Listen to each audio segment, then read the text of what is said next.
औज़ुबिल्लाहिमिनश्शैतानिर्रजीम बिस्मिल्लाहिर्रहमानिर्रहीम। अहबाब, आपका दोस्त आपका भाई हकीम अहमद रज़ा दीवान हाज़िर खिदमत है। दुआ है अल्लाह ताला हम सब को दीन और दुनिया की कामयाबियों से हमकिनार करे, बीमारों को अपने फजल व करम से शिफाए कुल्ली अता करें। अहबाब, आजकल के मुआशरे में इंसान जब शादीशुदा हो जाता है, साहिब औलाद भी हो जाता है, तो अमूमन जब 37-38 साल 40 साल यहाँ तक पहुँचता है तो उसको कमज़ोरी की कंडीशन बहुत ज़्यादा होती है। आखिर क्या वजह है कि पहले वो सेहतमंद और तंदुरुस्त था, अब उसको कमज़ोरी की कैफियत हो गई है।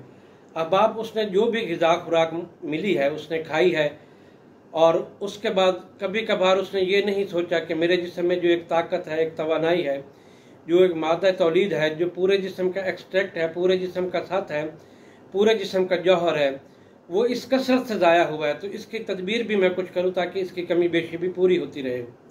उसने ऐसा कभी नहीं सोचा। इसकी छोटी सी मिसाल ये है कि आपके अकाउंट में 1 करोड़ रुपये पड़ा हो, आप उसे खर्च करते रहें, आखिर एक दिन वो ख़जाना, वो 1 करोड़ आपका ख़त्म हो जाएगा। लेकिन अगर आप समझदार आदमी हैं तो वो आप वक्तन फ़क्तन उस ख़जाने में पैसे डालते रहेंगे, निकालते रहेंगे, आपका एक निज़ाम जो है वो कंटिन्यू चलता रहेगा। सेम इंसानी सेहत में भी यही है कि उसने सिर्फ एक काम किया है, खर्च किया है, बिल आखिर एक वक्त आता है कि वो ख़जाना ख़त्म हो जाता है। उस वक्त इंसान इलाज के लिए मारा मारा फिरता है। अब वो देखता है, ये सोचता है 5-7 हज़ार में, 10 हज़ार में, 12 हज़ार में, 20 हज़ार तक मुझे कोई नुस्खा मिल जाए और मेरा काम हो जाए। उस वक्त ऐसा नहीं होता। क्यों? एक तो उसकी उम्र बुढ़ापे के बिल्कुल नज़दीक हो जाती है, बुढ़ापा उसके सर पे आ जाता है, जवानी का जो सूरज होता है वो असर पे आ जाता है। जिस वक्त आप असर की नमाज अदा करते हैं, असर से मगरिब के दरमियान वक्त बहुत कम होता है, जब उनकी जवानी का सूरज असर पे आता है उस वक्त वो इलाज मुआवजे का सोचते हैं। बुढ़ापे के दहलीज पे वो पाँव रख चुके होते हैं, उस वक्त उनको अच्छी दवा की ज़रूरत होती है, लेकिन वो सोचते हैं कोई सस्ती सी आसान सी कोई टोटका मिल जाए। मेरे भाई, अगर ये टोटकों से मामलात हल होने होते तो ये हस्पताल, ये दवाखाने, ये किस लिए पड़े हैं? ये पंसार स्टोर, ये मेडिकल स्टोर दवाइयों से क्यों भरे हैं? लोग टोटके ही इस्तेमाल करते रहते तो उनको फ़ायदा होता। हाँ, टोटका एक हद तक काम करता है, जवानी की उम्र में, अवाइल उम्र में, अव्वल तो वहाँ पे भी काम नहीं करता। कोई छोटी मोटी होगी, मसलन बदहज़मी होगी, या कोई मसलन बुखार की कैफियत हो गई है, तो बुखार भी अगर कोई सही सा हो जाए 6 महीने से पहले तो वो भी जान नहीं छोड़ता।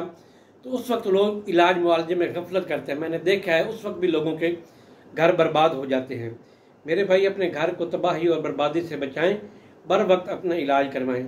अगर आप इलाज नहीं करवाएंगे तो आपके लिए दुश्वारी और शर्मिंदगी का सामना होगा।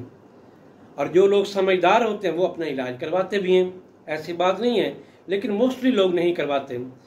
तो अहबाब, अपने इलाज को बर वक्त करवाएं। ऐसे अफराद जिनको जाके बुढ़ापे के नज़दीक ये सूरत हाल पैदा होती है, उनके लिए एक नुस्खा पेश कर रहा हूँ।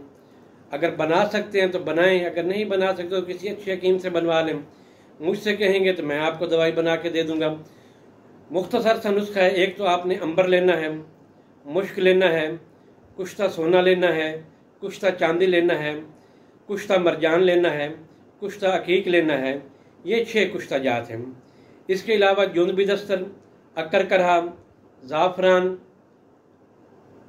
लौंग, जायफल, जावत्री, ये 9 चीज़ें हो गई।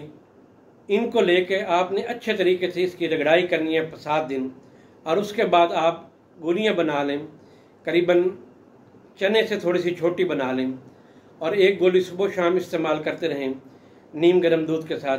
इंशाअल्लाह ताला जो खोई हुई जवानी है वो वापस लौट आएगी। और एक बात याद रखिएगा, इस नुस्खे के जो अच्छे होने का इन्हसार है इसके खालिस अज्जा पे है। अंबर खालिस हो, मुश्क खालिस हो, ज़ाफ़रान खालिस हो, जो कुश्ता जात हैं उनकी तैयारी सही अंदाज में की गई हो, और उसके बाद इस दवाई की रगड़ाई सही अंदाज में की गई हो, फिर आप इस्तेमाल करें। मुझे दुआओं में याद रखिएगा। अल्लाह हाफ़िज़।